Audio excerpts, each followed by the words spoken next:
As time passed, Judith grew older.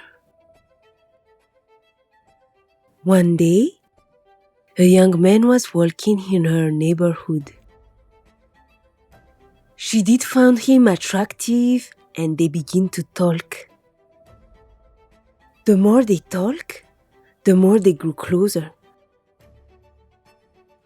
The young man promised her that he will make her happy, that they will build the future together, that they will rent a house,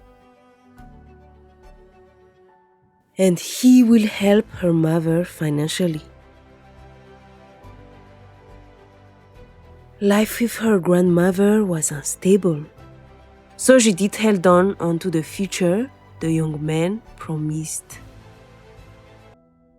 The young man worked at Pochard Market.